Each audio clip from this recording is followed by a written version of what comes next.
Hello and welcome to Unramblings, a podcast about stories and storytelling. I'm Mark, I have a background in English literature and storytelling.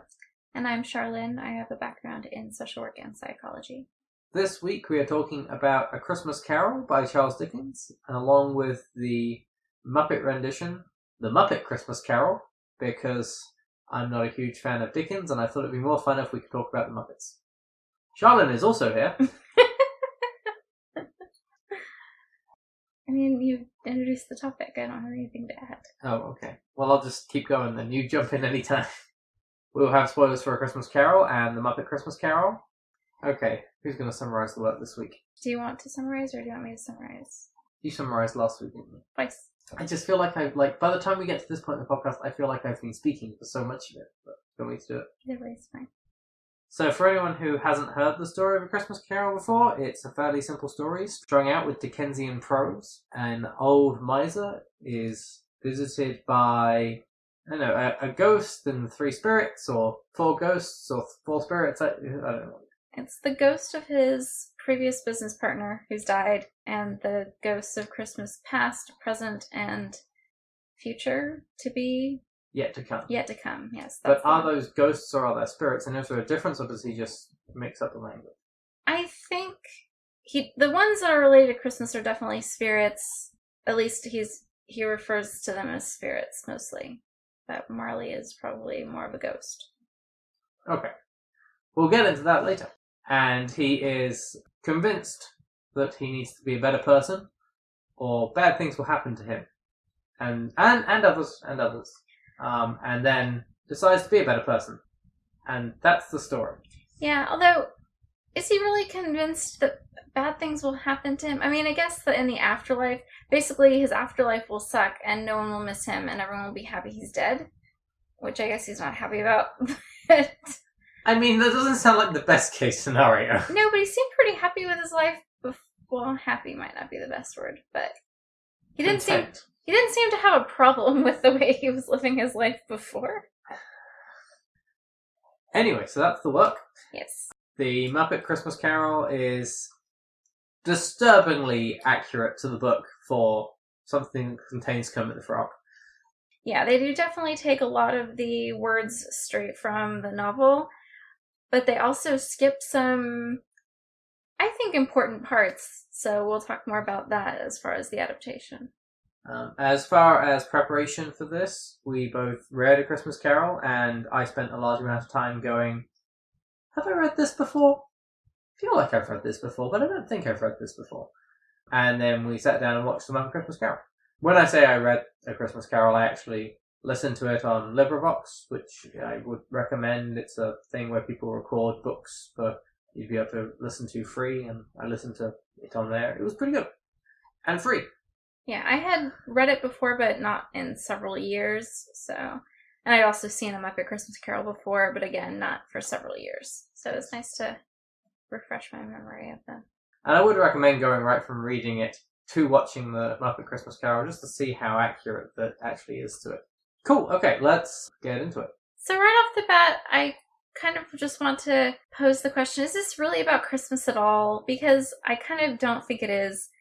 I felt like it was much more a story about capitalism and the importance of human connection, empathy. So, yeah. And, I mean, they do talk about, like, keeping the Christmas spirit all year round, but I feel like that's just taking empathy and, you know, having relationships with other people that are meaningful and calling it Christmas spirit for reasons. Yeah, so I think that there's a couple of things with that. I think that there's somewhere in the novella where it mentions that it's a convenient time for the story because it's the story of giving, but also this was being written at a time when, like, Christmas traditions were sort of up in the air a little bit. So he was sort of trying to define what Christmas spirit was at the same time, if that makes sense.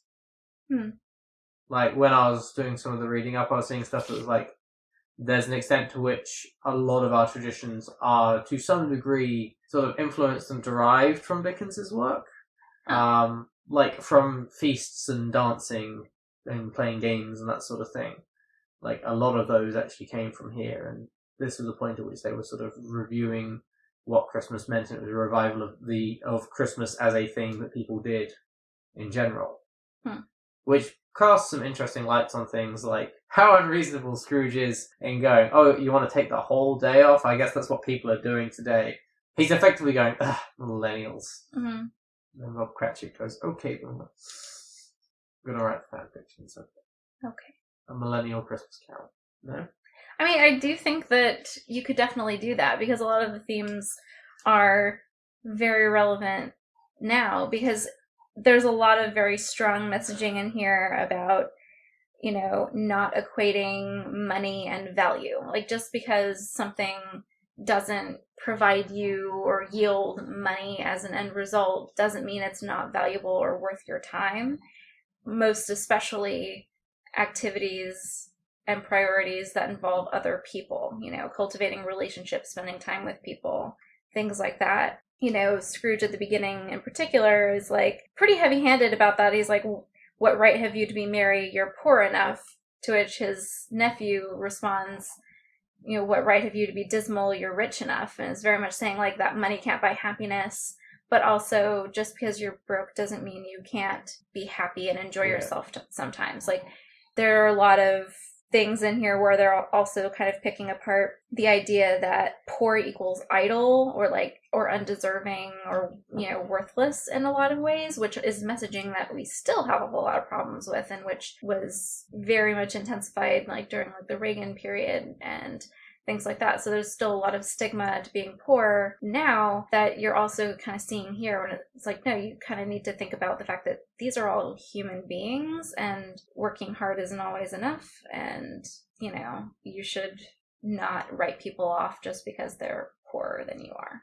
Yeah, I think it's said weirdly, slightly more explicitly in the Muppet version than in Dickens' original one of the Christmas being foreclosure season because people are spending money on Christmas instead of on their rent. Mm-hmm. And it's that same sort of thing as like the people who get angry when they see someone buy a steak on food stamps. Mm-hmm. Because it's like, well, no, you're poor. You can't possibly have a reason to have a nice thing once. Like, yeah. And you shouldn't judge what someone's doing with their benefits because maybe it's their birthday. And that's they've saved up and not bought other things so they can have that one thing, like other people's budgets are their business sort of thing. Yeah. And you see things like that going around fairly often, and I think that it says something positive about my friend circle that I often mostly see things pushing back against it. Things like, okay, I'm seeing this kind of crap going around Facebook, being upset about people using food stamps or, you know, things like that and wearing decent clothes and like whatever. And it's like, okay, no, get out of that person's business. You don't know their situation. You don't know where they got the things that they have. Yeah. People do not need to be like in rags to prove. They don't have it to prove anything to you for you to just not judge them. Yeah, I think you're referencing one of the ones that went around recently. Mm-hmm. Like, just because someone's wearing designer clothes doesn't mean that they can't be in a situation where they have to be begging because people do donate designer clothes to shelters. So, yeah. Did you have anything more to add on the Christmas spirit thing before we get any further away from that? Well, just that, you know, the things that it's talking about, I don't think are really about Christmas. Like when they're talking about keeping the Christmas spirit all year, I think that really does prove my point of, no, what they're talking about is, you know, staying in touch with your family, visiting them sometimes, being a decent supervisor or boss, you know, paying people enough that they can have a decent living, respecting that sometimes people need time off, you know. Supporting the needy in your community. Yeah, exactly. It's trying to support causes to benefit people who need help, you know, in your community, to give charitably, to do things like that. So, and that is stuff that's relevant all year. But I do see your point, and I guess also Dickens' point of like, it's a good time to kind of remind people that those are important things that they should value and make sure that they are, you know, paying attention to in their communities and in their actions. So, okay. What do you want to talk about? Well, I know you said that there was some storytelling, like how they tell the story elements that you definitely wanted to talk about in this, and I can definitely say a few things on some of those too. What do I have that is storytelling related? Well, I think we can at least start with the narration style and like the ways that the narrating is a big part of the story. Yeah. Like, how do you think it's interesting? In both the novel and the Muppet Christmas Carol, I definitely notice a lot of fourth wall breaking used in the narration, like from the narrator point of view, where that is also a character, and explicitly in the Muppet version, obviously Rizzo and Gonzo specifically, are narrating and are like comic relief and constantly pointing out their fourth wall breaking. Yeah. But you see that in a slightly more subtle way, but still very apparent way in the book. Yeah, I think that's I think it's really interesting with the original version, because I know that I don't know whether he intended it when he first wrote it, but he being Dickens did a lot of like public readings of it. Like he would read it in cafes and things like that, which is one way to spend 5 or 6 hours of your day, I guess. Well, that's how he made most of his money. Yeah. Was through performances rather than royalties, so it makes sense. But like he apparently did like 130 readings or something in that ballpark. So it gets this sort of like very personal feel with the telling. Like he's sort of like, there's a couple of times it's almost sort of a wink wink nudge nudge sort of situation with the audience. And he's speaking very much directly to you, which must have lent itself very well to that public reading forum. And I wonder how much he had that in mind when he was writing it. Very possibly. I definitely agree with you about how that sort of narrative style brings the reader in. And I definitely, like, I did have a note about that, like, that the narrative style makes the story about the reader. Like, I think it aids with this very clear message where it's like, this is supposed to apply to everyone. This is supposed to apply to you. I'm actually reading the story to you, the reader, so that you will value, you know, generosity and charity and, you know, helping with those less fortunate and letting people enjoy things and trying to be a part of enjoying things with other people, you know, being involved in celebration and community. And I also thought that it sort of extends further on, like through the story, where I feel like in some ways the way that the story is told is making the reader is Scrooge. It's a warning to the reader in the same way that it's a warning to Scrooge, but it also kind of makes the narrator Marley in some ways, because Marley is the specter from outside of life trying to warn Scrooge about the consequences, and the narrator is the specter outside this story trying to warn us, the readers, about the consequences of living a life like Scrooge's. Yeah, because I suppose within like the spirit bits. Yes. Visitations? Yes. During the visitations, like Scrooge is largely absent and is just the point of view location for these scenes that are going on. In the same way as the reader. Especially in the book. Yeah. Well, as you say, like, Marley turns up and says, hey, this is what's going to happen and you need to take heed of it. And Dickens is maybe less directly saying to the audience, yeah, no, I agree with you. That's fair. I've agreed with you by restating half of what you said. Go me. Hey, we'll work things out, through things in our own way. No, that's a really good point. I think that, like, how clearly Dickens is trying to convey the message, like, I think it's illustrated very clearly by a conversation we had when we were talking about how we were going to do this episode. We were trying to decide on our big question, and we usually decide on those partially by saying, well, what's the big question that the author's asking? And there's not a big question in the Christmas Carol. It's just a statement. Like, it's a warning, a declaration of this. He's not setting things up and saying, well, what do you think about a reader? He's very much telling you what to think. So. Yeah, he's saying if you are a miserly, terrible boss who isolates himself and never connects with other people, you will, you know, suffer in hell and regret not having taken advantage of your opportunities to engage with meaningfully with other people in the world. Well, that would be taking it to extremes. I mean, I suppose it's more... Hey, if you see any sort of similarities between yourself and Scrooge, maybe you should address that. But... Well, I mean, the ghosts part in particular, I really think that he's trying to warn you. It's like, the misery with them all was clearly that they sought to interfere for good in human matters and had lost the power forever. And I really think that's the bottom line here. It's like, while you're alive, you have the chance to do good in the world. You have a chance to affect other people in a positive way and, you know, grow and be nourished by those connections. And if you waste those opportunities, they're not coming back. Yeah. It's fear of missing out. Huh. Like, when you die, you will have the worst FOMO imaginable because you were a jerk and just stayed isolated and, didn't share. Think of how short this story would be if Dickens could have just said FOMO. Mm. Okay, you were going to say something about puns before. Oh, not specifically puns, although those are definitely there, but I definitely also, while we're talking about, like, the way the story's told, obviously the incredible detail. There's a lot of really detailed description, which I think is fine in this because it's a pretty short story.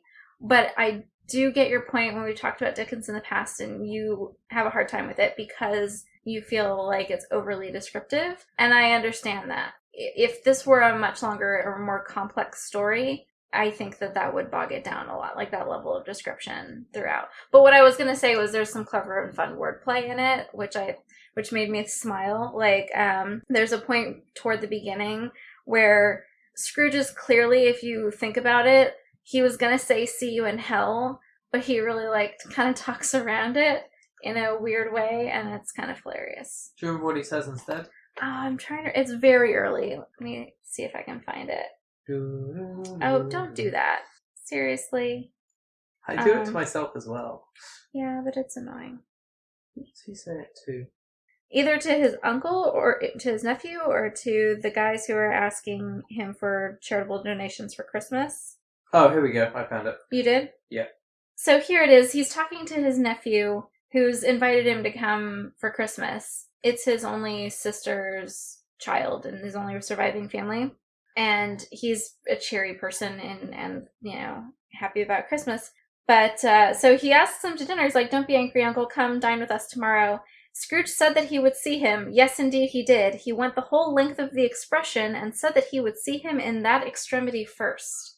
So it's just like, Dickens is very carefully not saying Scrooge told his nephew he'd see him in hell. But he's also very clearly saying Scrooge told his nephew, "I'll see you in hell before I come over for Christmas." Yeah, and it sort of given away because there's quite a lot of speech in the book, but there's very little of it that's just reported speech. Like, most of it's in quotes. It's not a lot of this structure where it's like, and then this guy said that sounded fine. Mm-hmm. That sounds good, said Scrooge. Mm-hmm. So, Scrooge never says that sounds good for a whole host of reasons, but anyway. And there's the when Scrooge is trying to suggest that Marley is just a figment of his imagination, is that there's more of gravy about you than the grave. Right, as he's just been saying, Marley's like, "Why don't you trust your senses?" when Scrooge is, disbelieving of the visitation.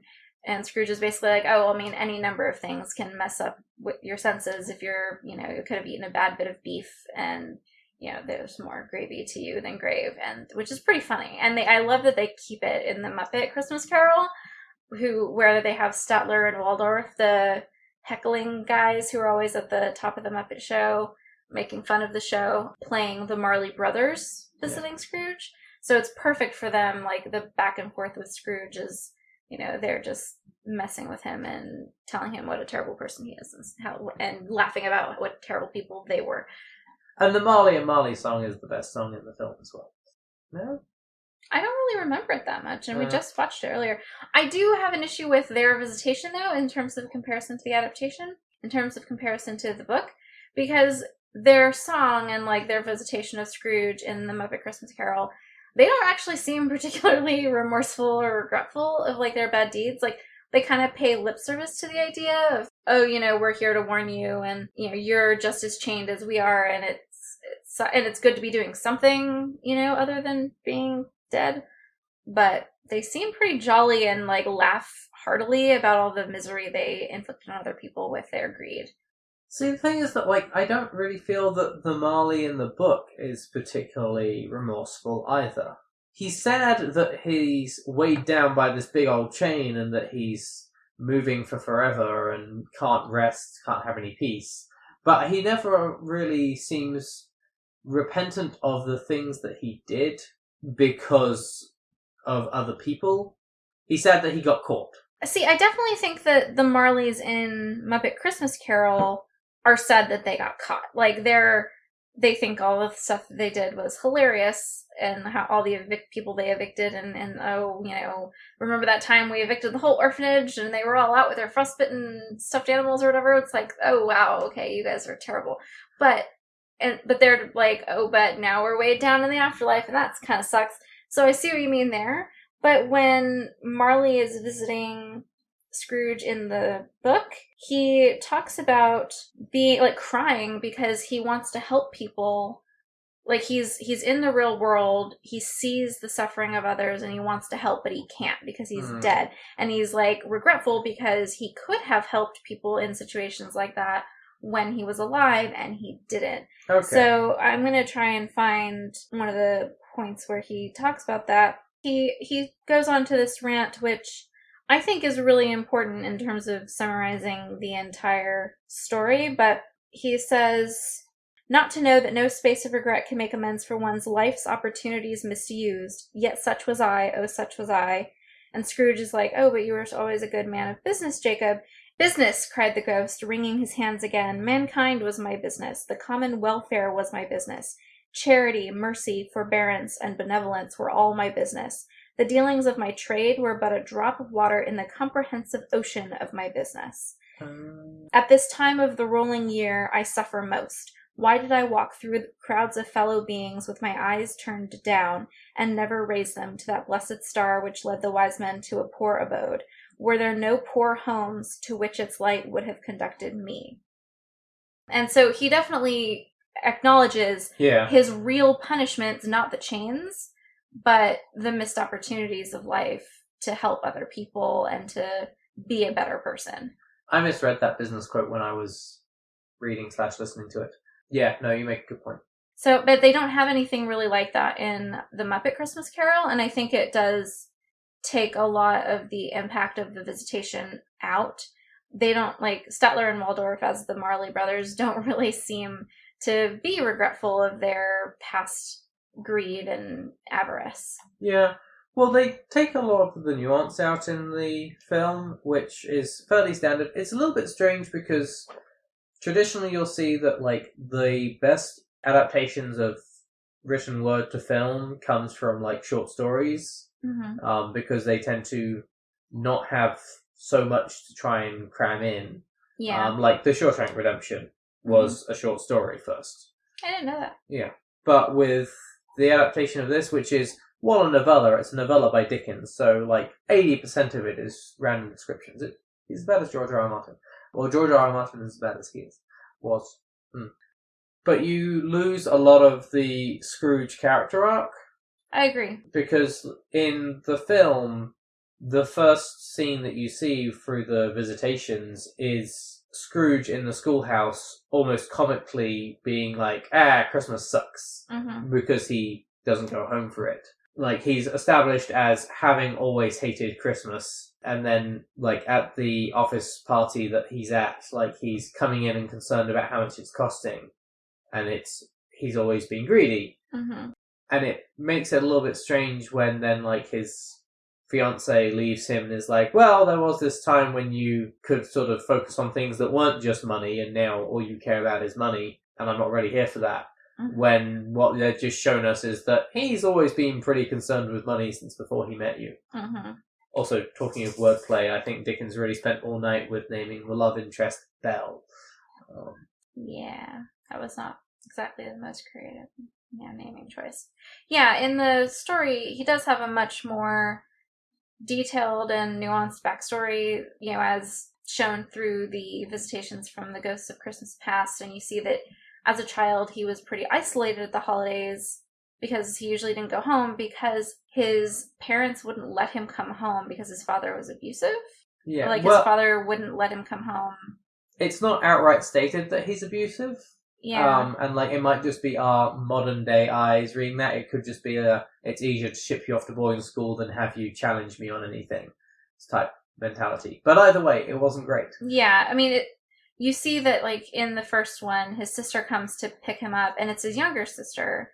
And she's like, our father's seems to have been in a much better mood lately, and I managed to convince him to have you home for the holidays. And it's like, clearly a rare occurrence for him to come home for the holidays. And so, yeah, you can see why he would not necessarily feel included and welcome in holiday traditions if he was usually sidelined from them as a child. There was also a great quote where it really shows the way that he sort of intellectualizes and sort of retreats into like intellectual pursuits and things that have like a concrete method to avoid painful feelings. The truth is that he tried to be smart as a means of distracting his own attention and keeping down his terror, which is just classic intellectualizing. And so you see this picture instead of like this sad, lonely child who's been excluded from holiday celebrations. Yeah. Which is much sadder.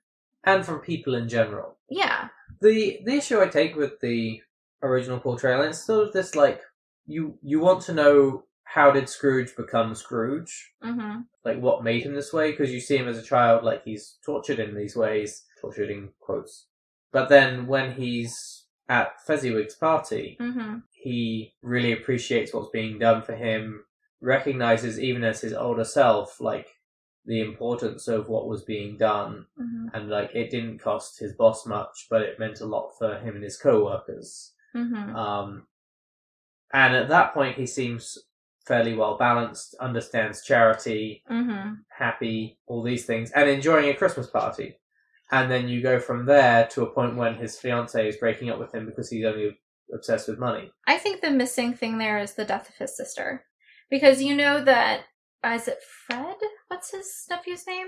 Yeah, Fred. Fred's his only living relative, and his sister loved Christmas. And like, one of his fondest childhood memories is being able to go home for Christmas with her. And she clearly instilled her children with the love of the holidays.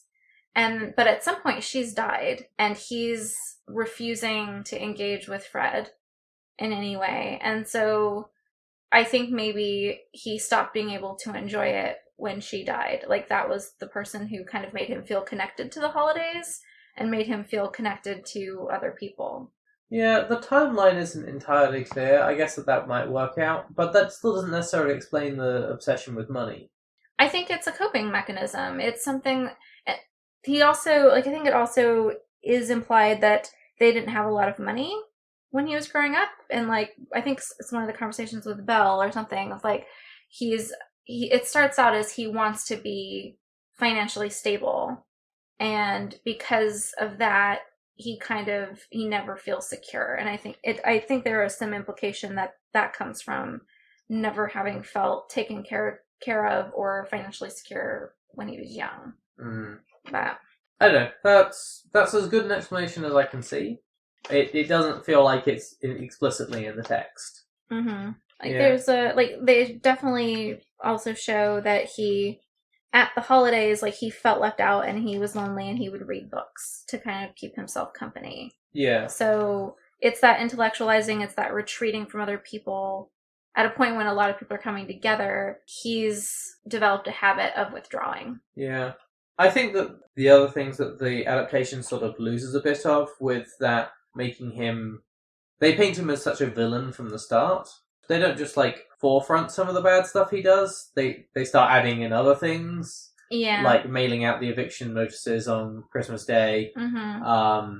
Yeah, there's the quip where Kermit the Frog, Bob Cratchit, is like, but tomorrow's Christmas. He's like, then you can gift wrap them, which is just so fucked up. Like, yeah. In the book, it's not until the third ghost that you hear about any of his kind of shitty business practices. Or, like, unpleasant business practices, because there's the couple, like, the only people who are happy that he's gone. Or no, who have any sort of emotional response to his death. Yeah. Other people that, like, he was foreclosing on, and, like, they're going, well, this will mean that it will take a while for someone else to pick up the debt, and hopefully they won't be as unpleasantly tight-fisted as he was. And also we'll have the money, like, we were only a little late on the money, we'll have it by then, so, yeah. But otherwise, like, you've seen that he doesn't treat his employees well, you've seen that he doesn't give to charity, but then you find out that it's not until the third act you find out that he's also shitty to people through his business, which makes sense, but it's not stated. Whereas in the film, like, from the very off, like, there's a guy there asking for more time for his rent, and he's, like, literally throws him out the door. And in the openings, like, the movie starts off with the song that's just talking about how terrible a person Scrooge is, and, like, making all sorts of, you know, unkind comparisons between him and other stuff. And one of the parts is, you know, that he charges too much for his very tiny, shitty, like, housing. I guess, like, he owns a bunch of housing that, like, low rent housing that he rents for way more than it's worth and doesn't take care of and doesn't keep the property. Like, it seems unsafe. So, yeah, like, they definitely tell you right at the beginning, nope, this guy, everything he's doing, he's looking at the profit line and has no consideration for how any of his choices affect other people. Yeah. And the film does very much state, like, Scrooge became this way because he was lonely. And that's it. It's done. Like, he didn't have other people, so he became like this. So they in that song, though, like, there's a point where some people are singing, like, talking about how he's isolated and, like, probably under there's a sweet guy, and then they're like, nah. So, like, they do kind of try and hint at, like, oh, well, you know, there's probably a reason, and, you know, I'm sure that there's some good in this man, and then they're like, nope. Yeah. And the other thing that misses out because it does those things is that in the book you get these nice bits where very early on he's being shown his past and he's going, oh, gee, this makes me, like, the most obvious point is when he's, like, standing watching or, like, thinking about Fezziwig as a boss and, like, how he treated him and stuff, and it's like, yeah, it'd be nice if I could say something to Bob Cratchit right now. Yeah. Those moments where he's already, like, from the off developing and becoming more sympathetic and caring. Yeah. Whereas in the film, like, you don't really get any of that until later on. Yeah. Which means that you don't get it until he's confronted with his own mortality. Right. And it's pretty consistent through his visitation with Christmas past and present. Like, there's a point where, you know, he sees carolers or something, and he's like, I shouldn't have been such a jerk to that caroler who tried to sing at my office earlier, and things like that, you know. And there's a quote about the, you know, being a good boss that I also thought was really... He has the power to render us happy or unhappy, to make our service light or burdensome, a pleasure or a toil, when he's talking about Fezziwig as a boss and just about the role of being someone's employer. And I think that is a reflection that he starts to kind of feel on himself of, like, oh, this isn't even just my role, this is also a responsibility, and, like, it does carry on to other people. Yeah. I also think some of those themes are definitely echoed in the chains that Marley has, both in the movie and in the book, because in the book they're described as being made out of, like, cash boxes and keys, padlocks, ledgers, deeds, and heavy purses, wrought steel.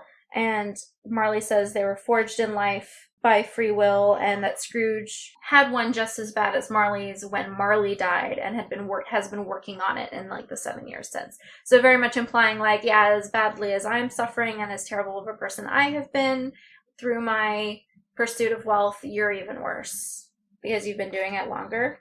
And I think that definitely ties into this idea that, like, if you are somebody's boss, somebody's supervisor, somebody's employer, it's important for you to recognize that there's more to that than just your profit margin. And when you're not looking at the people you're affecting, you are, you know, doing ill in the world. You're doing bad things. And that shit runs downhill, you know? Like, it's not just your employee who suffers, it's their family, it's your community, and things like that. So, and they kind of talk about that there are other ghosts. Like, Scrooge doesn't just see Marley when Marley's there, he sees, like, all the spirits who are, like, similarly guilty.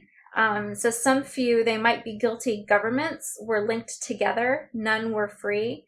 And it goes on later, the misery with them all was clearly that they sought to interfere for good in human matters and had lost the power forever. I like the nod to guilty governments. It's like that this isn't even just a thing that individuals do. It's a thing that larger groups of people, like corporations and governments, do when they stop seeing the people on the other side of the numbers. Yeah. This story still resonates really well today.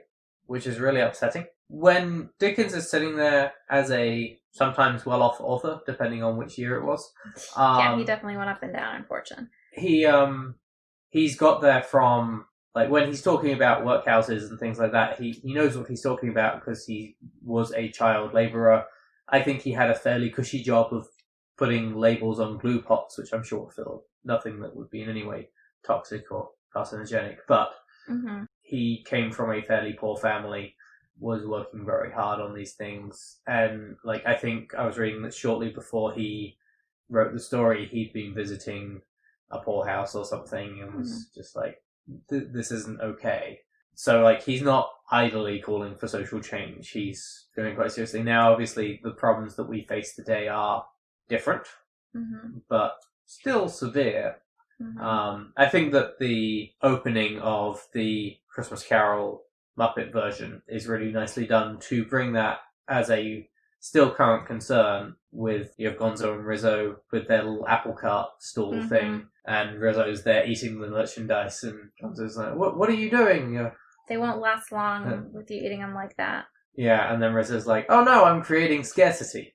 Yeah. Like, drive up the price because you're getting rid of your own stuff, and that's, Yeah, and you're not thinking about the fact that means that those apples are more expensive for the families who have to buy them, and that means they buy less food, and that means their families have less to eat. Yeah. And it's like, it's not just that you're making more money off that apple sale. And I mean, it's not apples, it's more of a luxury good, but with the diamond industry. Oh, yeah. Diamonds are not a rare commodity, but diamond industry would love you to think that, so they don't let them out at much of a pace. And people die mining them. The more things change. Yeah, definitely.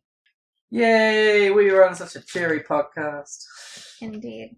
This week on Why the World is Fucked. Yeah, but I mean, it all kind of points to this idea that, not only that can money not buy happiness, but it should never be the end of your focus. Like, money is a measure of potential. It's a placeholder for exchanging things back and forth.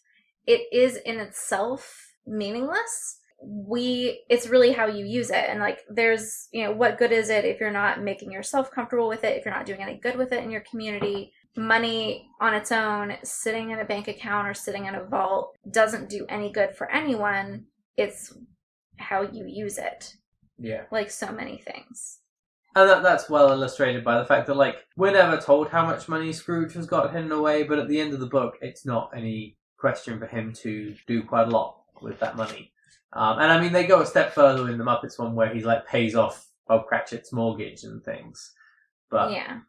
I mean, I think it's definitely pointing to this idea that just hoarding your wealth is an immoral thing to do, because money can do good in the community, and that's what it's for. Like, what is wealth for but to help other people? Yeah. I mean, this is perhaps a frivolous use of this, but it's just one of those things that I listened to while listening to the book and was just like, huh. But it was just when Scrooge is railing about having to have the day off for Christmas. It says, a poor excuse for picking a man's pocket every 25th of December, said Scrooge, buttoning his grey coat to the chin. But I suppose you must have the whole day, be here all the earlier the next morning. And I work in retail, and I will be getting off at about 7 or 8 o'clock in the evening on Christmas Eve. Get let out early that day, and they want me back there at 5 a.m. on the day after Christmas so that I can move the store around so they can have all their sales. Yep. Which means you have to get up at 3 a.m., which means if you were to get a good night's sleep, you'd have to go to bed at like 7 p.m., which is just not going to happen because people have things to do on Christmas with, say, their families and stuff. But never mind. Yeah, so when I read that particular part, his resentment of holiday pay and characterizing it as like picking his pocket, that really sounded just so libertarian to me. And just this idea that like, I shouldn't have to do anything for anyone else in a just obnoxious way. And I can understand some problems with holiday pay, partially because we don't have a national religion and we don't have a national language and all of this, but we treat Christianity like a national Yeah. religion here, and I can understand a lot of people who maybe aren't Christian being kind of resentful of the fact that this one religious group's holidays are made way for in like all aspects of our society. Like Christmas and Easter are holidays, are like national holidays, and everyone gets them off, and most places it's a paid day off, whereas it can be a huge pain to get the major holidays and holy days off for other faiths, if not impossible. Yeah, as I mentioned in a previous episode, we're both pagan, and if we're celebrating Christmas, really what we're doing is celebrating Yule 4 days late,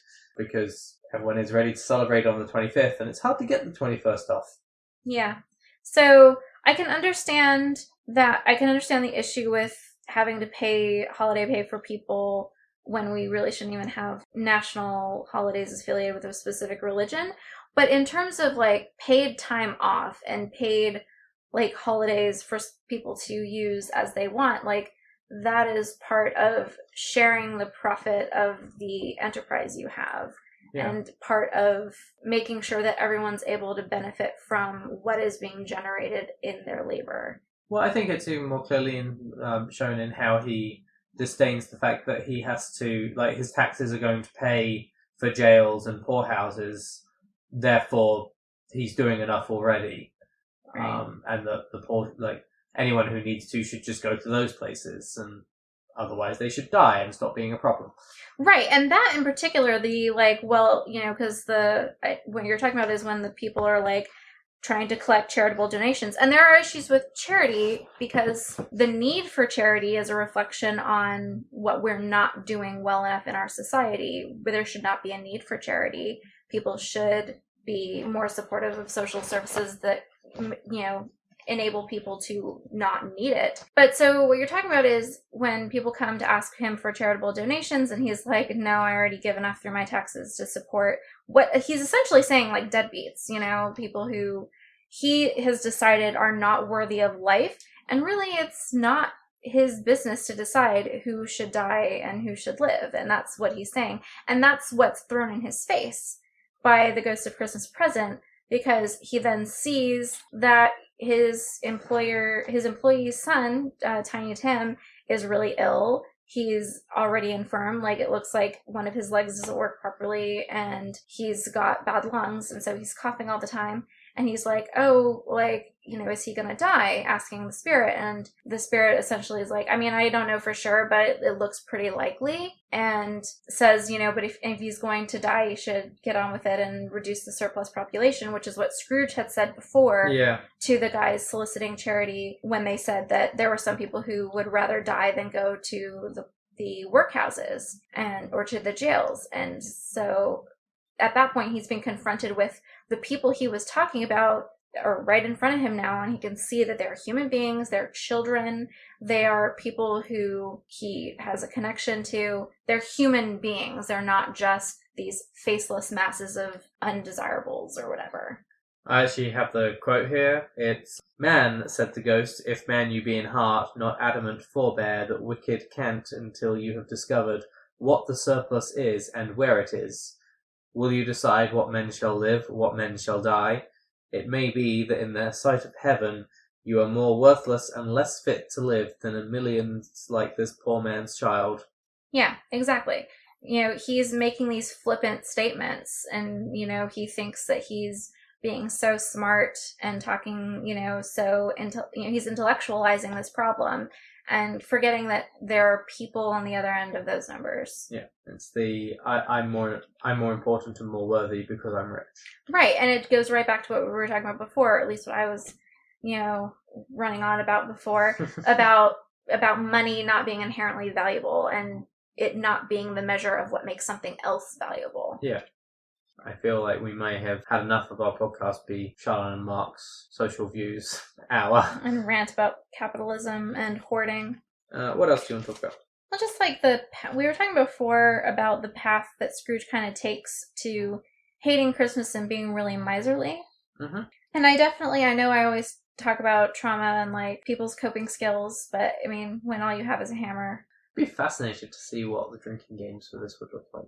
I think that if there are any drinking rules associated with words like trauma or toxic masculinity, then we might be responsible for some hospitalizations. Also seems like it might be a little bit on the nose to have a drinking game about toxic masculinity. Yeah. Oh wait, hang on. Did we talk about toxic masculinity in this episode? We need to find a way of working that in somewhere. We don't, and I think that's fine. Okay. I don't think that's really something that's particularly... I think we could reach if we wanted, but I don't think there's a need to do that. We'll get it back on there next week. Mm-hmm.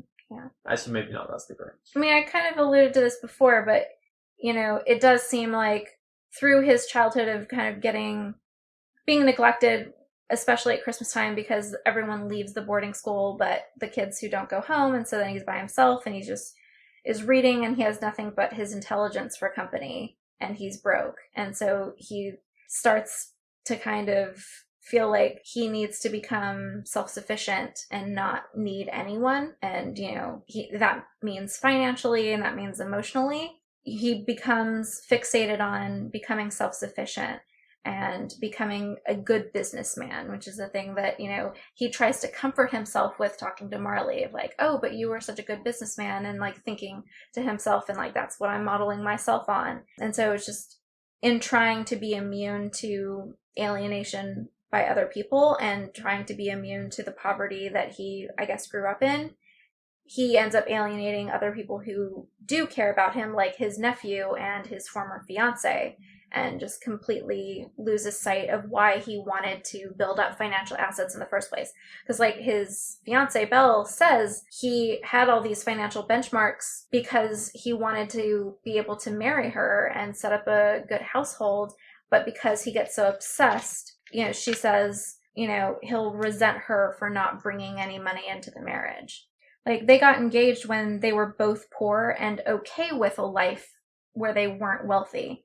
Like, that's one of the things that she says in the conversations. Like, when we started this relationship, you had noble aspirations and we were okay if we were never going to be rich.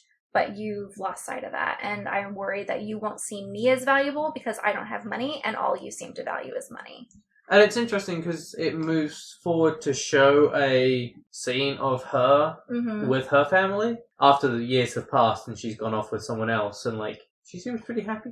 Yeah, and she has just loads and loads of kids, and they're all very rambunctious, and everyone's very happy, and everything's very chaotic. I don't remember whether they appear to be particularly well off, but I don't think that matters to her in that point. Yeah, I don't remember it indicating that she wasn't well off, but I don't remember it indicating that she was either. Like, they're okay. Like, she's got, you know, a house full of children, and they're all happy, and they're all healthy, and that's very much what's important in that scene, because that's what's important to her, and it's what Scrooge turned his back on when he got so caught up in trying to build up his wealth. Yeah. Have we talked about money enough now? I think so. So I want to talk a little bit about the way that religion does and doesn't come up in the book. You'd expect A Christmas Carol to be quite a lot about Christmas. Maybe a reference to Jesus in there somewhere. There is one. There are a couple. Are there a couple? Yeah. But they're all very sideways. Like, no, the name is never used. Like, no. I think it's like, there's a reference to, like, oh, you know, the guy that, like, the season is for or something. There are several like that. Right. And they're all like that. So there's the reference at the beginning where Marley is saying, oh, was there not a star to lead me to a poor abode? And that's clearly a reference to the Star of Bethlehem. The quote I read earlier, like, that's a reference to the Star of Bethlehem and, you know, leading the wise men to Jesus in the manger. There's the bit where Tiny Tim... Bob Cratchit is telling his wife that in church, Tiny Tim had said that he thought it might cheer people up to see him because seeing him like limping and using his crutch might remind people of Jesus. You know, he who made, you know, blind men walk? Or no, not blind. He who made... Fun quote. Yeah. Anyway, I don't think it's necessary, but essentially to remind people of Jesus healing the sick and everything. So, well, I thought that it was also like an extent to which that was like reminding people that the needy are out there, sort of thing. But well, it was specifically a reference to Jesus. Yeah, it would remind people of him who made lame men walk and blind men see, I think is what it was. Yeah, but overall, there's like the Jesus and Christ are never used in the book. Mm-hmm. I don't think that there's much in the way of reference to God. And then there's a nice piece where, and this is another statement about where society is, and it's still there, with where Scrooge is saying to people, saying to the ghost of the spirit of Christmas present, why do you close effectively the shelters and stuff on Sundays when people might need them more, like the shops or the food kitchens or something? Like, why do you close them on a Sunday when people need them the most? And the spirit responds that, that you seek to close these places on the seventh day, said Scrooge, and it comes to the same thing. I seek, exclaimed the spirit. Forgive me if I am wrong, it has been done in your name, or at least in that of your family, said Scrooge. There are some upon this earth of yours, returned the spirit, who lay claim to know us, and who do their deeds of passion, pride, ill will, hatred, envy, bigotry, and selfishness in our name, who are as strange to us and all our kith and kin as if they had never lived. Remember that, and charge their doings on themselves, not us. Right, and this is Christmas present, and when he's talking about his kin, he's talking about all the other Christmases, I guess? Well, that's the thing that's not clear, is that it seems... Or of gods, maybe? Right, it's the you and yours, spirits, supernatural powers, whatever they may be, but not God Almighty and those who... and, the angels and all that jazz. The spirits themselves being a fairly non-Christian image. You get one or two. It really depends on what type of Christianity you're talking about. But... I don't know enough about types of Christianity. Well, there are a lot of different religious groups that believe in the Christian God and Jesus, but also believe in intermediary spirits. Okay. My ignorance, I apologize. Do you have anything to say about religion? I do think it's interesting how it's always sort of mentioned sideways and not ever really directly invoked. It's not that the spirit of Christmas involves going to church regularly or, having a nativity scene or even just praising Jesus at the holiday feast or anything. Although people do allude to him in toasts. Right. But that's it. So I think it does kind of reinforce what I was saying before about this not feeling so much to me like a story about Christmas per se, like the holiday and the idea of the holiday, so much as the idea of the value system that is supposed to be paramount during the season and should be something we're aware of all the time, just how important it is to think about the way our actions affect others and make sure that we stay connected to each other and our community. Yeah. I think that it's my take on the whole happy holidays thing where people are you can't say Merry Christmas, all that jazz. So it's what people mean when they say happy holidays, Merry Christmas, or anything else is I wish you well at this time. Mm-hmm.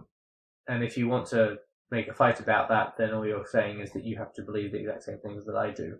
And I feel that what Dickens is saying here by not including going to church or praising any sort of thing during this is that it's not about that, it's about wishing other people well. Mm-hmm. Although he's not saying it's okay to do whatever, because Scrooge says to Fred, you keep Christmas your way and I'll keep it in mine. And Fred is but you don't keep it. And so I think that what's being stated there is it's not a specific holiday or even any specific tradition, but you should be doing something that acknowledges other people and engages with other people, right, and values each other and community. So because he's saying, let me do Christmas my way, and Fred's you're not doing anything, you're just sitting there by yourself in your dank apartment. When we're taking Christmas as a shorthand of supporting your community, you can't support your community by not doing anything, because that is not supporting your community. Yeah. The last thing, and this is something that I think you have more knowledge on, is there any way to argue Christmas present as being a green man figure? I would definitely say so. I think there's a lot of imagery surrounding the Christmas present as being this icon of plenty and of, literally, I think they make reference to the cornucopia in the description, and he also ages immediately, which there's whole tradition of like the Oak King and the Holly King transitioning on the solstice as transition from the shortest day of the year and to the point where the days start getting longer. And so it's all about the return of the sun. And so it's at that turning point. And then you also have this Christmas present spirit who is rapidly aging and passing on and moving and making way for something else immediately at this point. So, do you want to give a quick definition of Green Man for anyone who might not be familiar? Sure. But it's a little complicated because the Green Man is not really one thing. It's more of a type of deity that's cropped up in a lot of different cultures and a lot of different religions around the world. It's sort of this idea of like a vegetative deity, often a symbol of rebirth and like the cycle of growth and like the return of life each spring.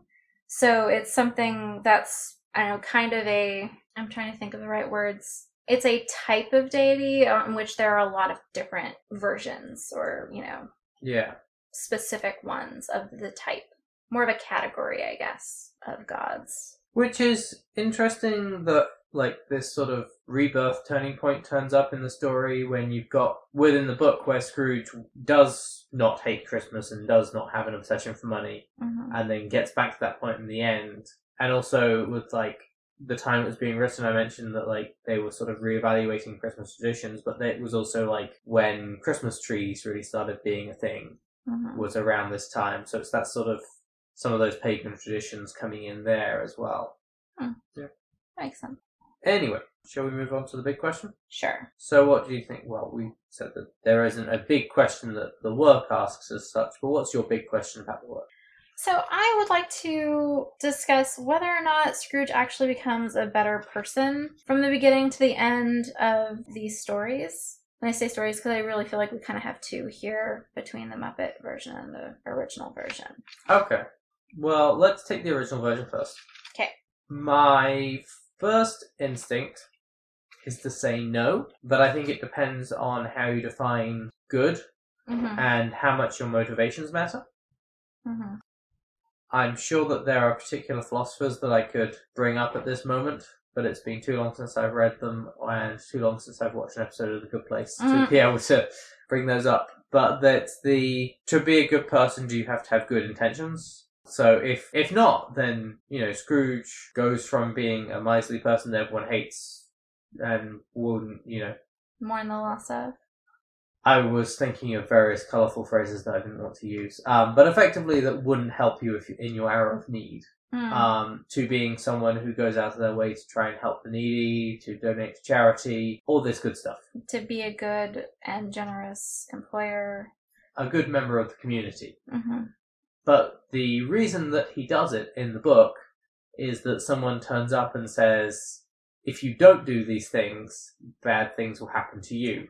I don't think it's quite as simple as that, because I think at the beginning, like, if it was just the visitation from Marley and maybe the ghost of Christmas yet to come, then I would say yes. But the experiences that we see him have with the ghost of Christmas past and the ghost of Christmas present, where he starts to see, the choices he's made to alienate people over his life, the decisions he's made, and also the ways that his practices and his views have negatively affected other people and are likely to result in the suffering of others, and he sees that. He's regretful and he starts wanting to change his ways, do things differently. He regrets the ways he's handled recent opportunities to do something good that he squandered, and, cries at various points, not in fear, and that's before he sees the ghost of Christmas yet to come, that he's died and no one cares.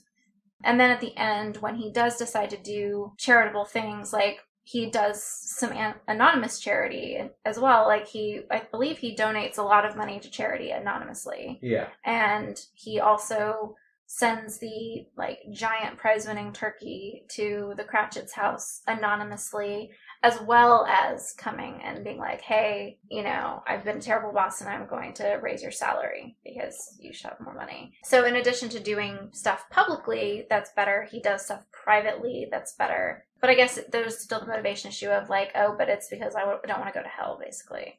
Yeah, I guess that, like, if he woke up after the Ghost of Christmas Present, before the Spirit of Christmas Yet to Come has shown up and shown him how horribly he'll be remembered and what his legacy is, he would probably still do at least some of the stuff that he's done, because he has had those moments of, like, oh, I wish I could go and say something to that person, or I wish I hadn't treated that person like that. Yeah. And that, at least, doesn't seem to be consciously tied to the fear of Marley, but, like, the Christmas Yet to Come does put so much weight on fear that it can be hard to forget it. Yeah. But okay, I can see a nuanced argument there as to whether or not, to what extent his motivation is corrupt there. Yeah, I think that I want to say that before he sees the Ghost of Christmas Yet to Come, he already has made some statements of wanting to be a better person at that point. Yeah. And, like, having seen how misguided he's been with the way that he has viewed other people and his financial priorities, and not recognizing how callous a lot of his views have been, and just writing huge swaths of the population off as, you know, not worth doing anything for, not Surplus. worth considering. Yeah, surplus population. So he already kind of regrets that, and I feel like he has a bit of a feeling like a punch in the gut of, like, oh wow, I've been a horrible human being, and these are the actual human beings that I'm hurting. Yeah. So he probably has become a better person in that. I don't know whether it's as good of a person as it perhaps makes out, but, like, the end result is that the general community is happier, which, you know, is an important step. Sure, and it does, you know, also beg the question of, you know, do you judge whether someone is good by their intentions or by their results? And if it's purely results-based, and the good he does in the community, and, like, the ongoing effects of paying his workers more, making their lives happier, you know, because going back to that whole idea of deciding whether or not your employee's service is a pleasure or toil, or whatever the quote was before, he's decided to be a better boss, and that improves people's lives. They'll have more money, they'll be happier, they'll feel less strained in their lives.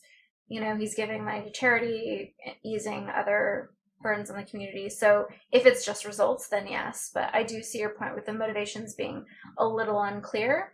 I think there's argument for it at least having improved, because he's been reminded of the value of others and some of the times that he did enjoy Christmas and of the connections he did have that he valued. And, you know, I think it's easy to tell yourself that other people don't matter and you don't need friends or family when you don't have anyone around. But then when you're like viscerally reminded, oh, remember how close you were with your sister, and remember the great times you had when you had a nice boss and a community and friends, and it's like, oh yeah, that was pretty great.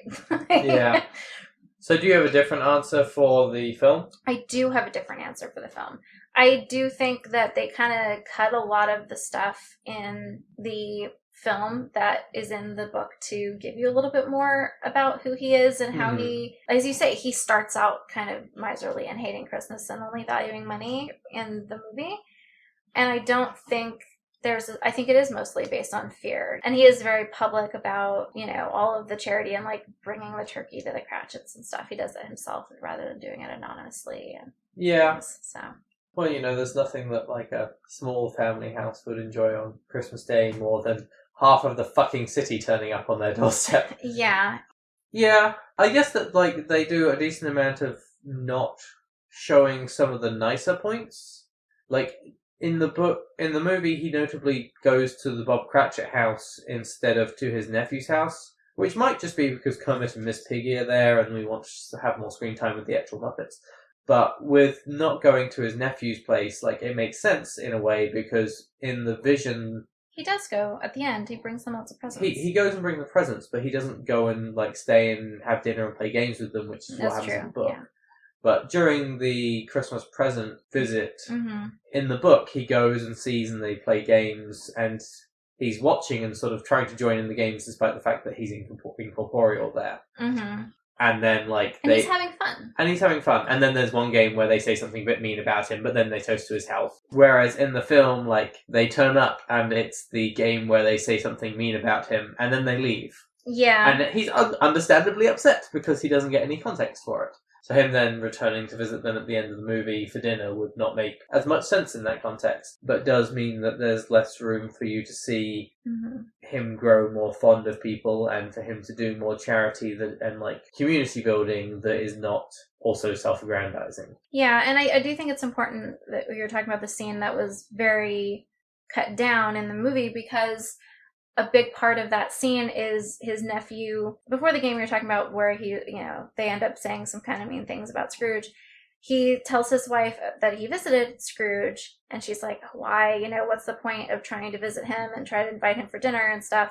Because, basically he's such a jerk and he never comes, and I don't know why you waste your time. And he's like, I'm going to invite him every year. I'm going to make sure he knows, like, he probably won't come, but I'm going to make sure he knows that, that door is open. I mean, he goes into it more, exhaustively because it's Dickens. But yeah, but he's basically saying, no, I know he probably won't say yes, but I want to make sure he knows that we're still his family and we still, are welcoming him.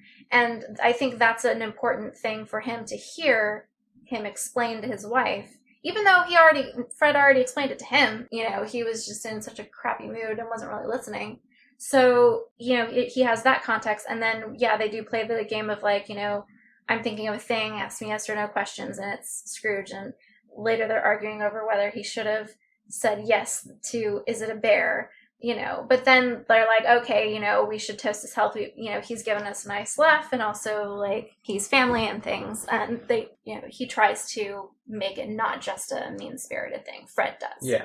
So, but for the film, does he become a better person? You're saying... I think it's less definitive. I think in the book he does become a better person, and I think in the movie it's unclear. He might just be kind of scared straight, of like, I'd better be a good person or I'm going to go to hell. Yeah, you do get much more of like, one of the lines from Scrooge in both of them is like, why do you torture me so, spirit? Mm-hmm. And in the book, there's a really good answer to that. It's like, I'm showing you these things so you understand. In the film, it is maybe just more torture. It's like... Yeah. Here, you are miserable. Here's someone dumping you. Your family laughs at you. Ha ha ha. Yeah. Although, to be fair, one look at the Ghost of Christmas Past in the film and that thing's tortured people to death before. It is pretty creepy. It's not as creepy as the weird, like, baby-shaped singing things in the street at one point. But... Oh yeah, those things are horrifying in the Muppets Christmas Carol. And like one of them at one point like smushes its face in a really weird way. No, another one smushes its face in by mistake. It punches it by mistake. Yeah, and its face somehow like worse. Crumples inward, and it's real weird. Yeah. What do you think? Do you think there's a different answer one to the other? I think that if we're giving a categorical yes for the book, it's harder to give a no for the film, because while some of the actions are more self-aggrandizing, if we're saying that intentions aren't the crucial part... I don't know that we're saying that. Yeah, I don't know that we're saying that. But I think that it's a thin line between the film and the book as to difference. He's certainly a better person in the book than he is in the film. I think that he is an improved member of society in the film. Mm-hmm. I do think the film is trying to make you feel like he cares about people at the end more than he did at the beginning. Like, he gets the coal for his employees and things. But, like, I don't know. It is hard to say because it's just, like, this instantaneous euphoria. And it's hard to say how long that lasts. One of the reasons that I think that the book makes a better case for him being a better person is at the end. Like, it talks about how he gets met with some ridicule and some backlash from, like, his businessman, like, not friends exactly, but colleagues, for his new generous spirit and, better business practices and generosity. And he doesn't care. He's like, whatever, I don't need to be popular with you guys. But you don't see that explicitly in the film. Yeah, but you don't see that in the movie. And I think that's one of the bigger signs that he actually has made a genuine change, because he commits to it and does it even when his peers and people he presumably respects disagree. Yeah. So I think we're saying yes, a better person in the book, and probably a better person in the film. Yeah, but it's not clear whether or not it sticks. Yeah. Okay. So I think that's a good answer to the big question. But I think the bigger question is it really a charitable act to bring a really poor family a ginormous turkey in the middle of Christmas Day when that shit takes hours to cook, and also really huge turkeys tend to be dry. Like, really, the charitable thing is to get 2 smaller turkeys that will actually taste good. So wait. We have to break this down. Is the issue that you're taking here that he turned up unannounced with a large raw turkey? Mm-hmm. Or that he brought a large raw turkey? Both. Okay. Both. The larger the turkey, the longer it is going to take to cook. 1. It is a raw turkey with, like, none of the stuff. Like, she probably does not have a pan big enough for that thing. It will take a really, really long time to cook it, and it will probably be dry. It depends on whether we're talking about the book or the film. Because in the book, he just sends the turkey over, which I think is good, because then they can do what they want with it. Mm-hmm. Like, they could, in fact, take it to a friend's larger house and be like, hey, we brought food for the town, apparently. Like, great. Whereas in the movie, that house has a roasting spit, not an oven. That's true. Which I don't know how big a roasting spit you need for a turkey that's twice the size of a small child. Which is the way that they measure the size of this turkey. Yes. But also, like, I think giving someone a turkey is probably a charitable act. I think that the issue I would take is the bringing everybody else that you pass on the street with you. As in the Muppet Christmas Carol? Yes. Yeah. To someone else's house. Yeah. Like, invite people over to your place for a big banquet. Don't just turn up at someone else's and expect them to cook it. Yeah, exactly. Like, you're giving, was it Emily? Clara? Yeah. Emily? Emily. Basically, he's brought Emily Cratchit, like, a massive chore that's going to take up her entire Christmas day. Although she does turn out an impressive spread. There is a cooked turkey in the middle of that, which raises the question of, between turning up with the raw turkey and the cooked one being put on the table, what are those 50 other people that turn up doing? Are they just... Well, she made a goose, didn't she? The one that's served at the end of the film is the turkey. Mm-hmm. Or are you suggesting they eat the goose while she cooks the turkey? I mean, probably, because again, it probably takes a million years to cook it. Yeah. I mean, you have to think, if this is twice the size of Tiny Tim, it's probably like a 40-pound turkey. And it's like half an hour, what is it, like half an hour per pound? That's 20 hours to roast that freaking turkey. Yeah, okay, so I think that the answer to that your bigger question is no. It's not. At least not without notice. Yeah, it's the lack of notice. Like, if she could have a plan, or if, or if there weren't just a whole bunch of people. Also, you just should not turn up unannounced at someone's holiday dinner. That's rude. Unless you've already had, like, an open invitation. Like, maybe if someone was like, feel free to come, and you don't know, even if it's last minute, that's fine. But, like, you should not just, like, bring half the town unannounced. That's rude. It's like those Christmas presents that you open and you go, oh, thanks, you got me a chore. Yeah. I now have to do a thing. Okay, so shall we move on to fun facts? Yes. Who wants to go first? You go first. Oh, okay. So I have a couple of fun facts. The first one is that an author named John Clinch recently put out a book called Marley, which is a prequel to A Christmas Carol, which tells the story of, surprisingly, Marley. I haven't read it, I just know it exists. Thought it was interesting. You don't get a lot to go on in the book, though. And yet, it's a very long book. Okay. Also, like, I'm not sure what, we know that he dies not great as a person. I mean, I guess you'd see some prequel Scrooge stuff, who's also not a great man. There's not a lot of room for character arcs there. Yeah, I mean, he dies still, like, miserly and mean, so... The book has got chains on the front of it, so maybe it also covers the 7 years between death and meeting Scrooge. I don't know. We should read it, or one of our listeners should read it and tell us about it. Huh. Or we could look it up, but I'm not going to do that. I will maybe read it at some point. It is interesting that it exists. Anyway, so this is notably one of Dickens' shorter works. Mm-hmm. Dickens is known for writing in serial format, chapters out every so often, all this jazz.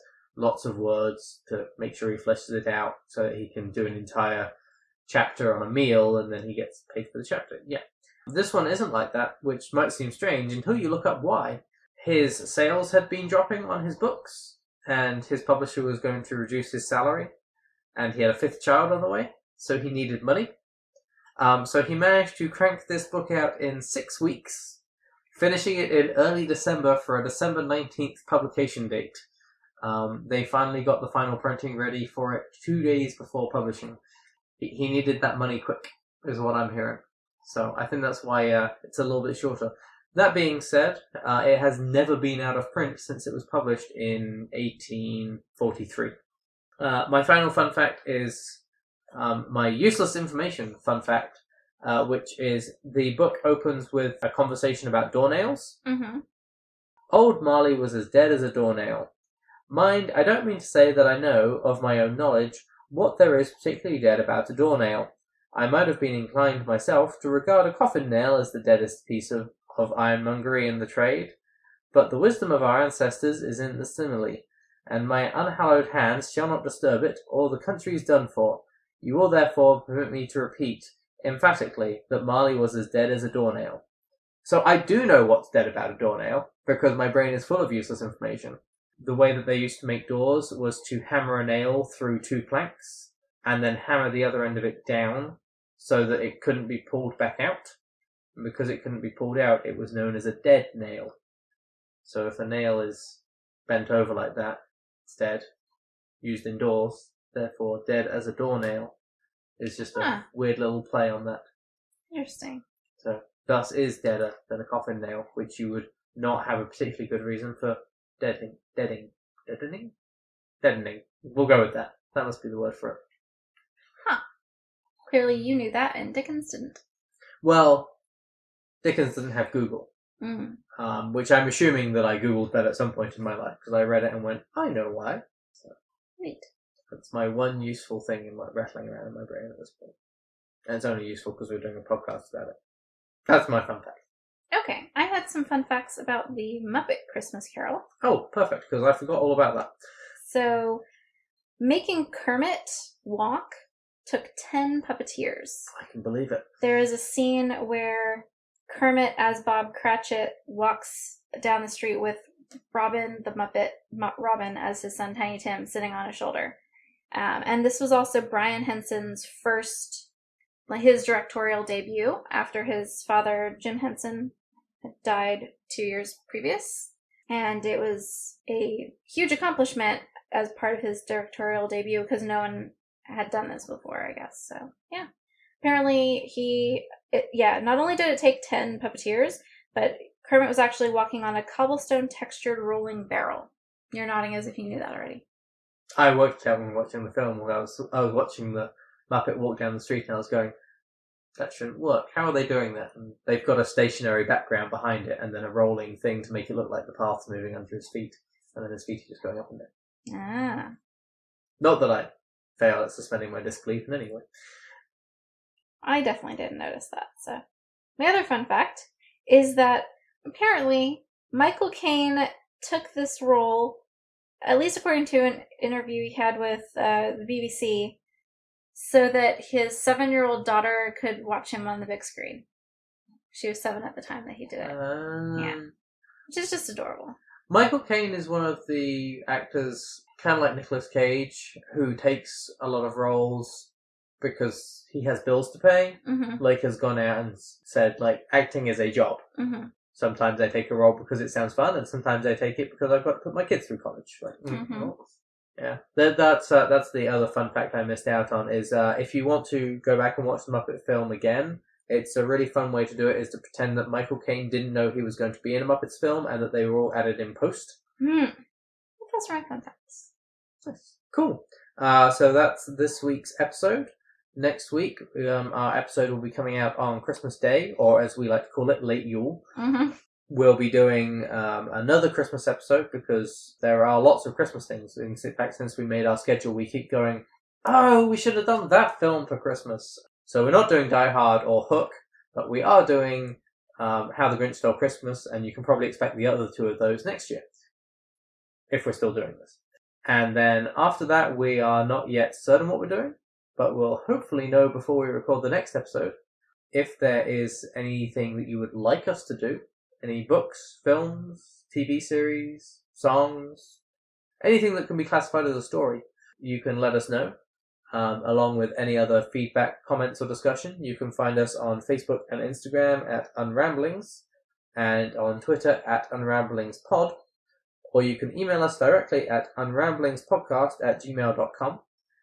Also, feel free to use the hashtag Unramblings, and we will try and chime in on any discussions you have with that. Also, please rate, review, and subscribe, and tell all your friends. We're getting a bit of a following picking up, which is nice, but we'd love to see more people talking about it. Thank you for listening to Unramblings. We hope you'll tune in next week.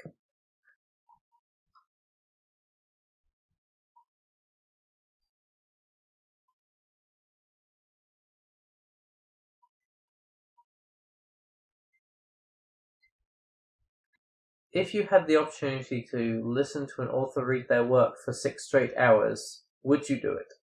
That would really depend on the author. Because some people are good at performing and other people really aren't. From what I've heard about Dickens' performances, like, he was a good performer. So I think probably if it was Dickens, like, performing A Christmas Carol, like, that seems to have been a pretty good show. It was the first one he performed that way and the last one he performed that way before he died. So he clearly was very committed to that performance and, like, had a whole prompt version of it and everything. But there are other people who I don't think would be as good in terms of engaging the audience and really painting a picture. Dickens today, for example. Right, because he's dead. Be a really lifeless performance. Indeed it would.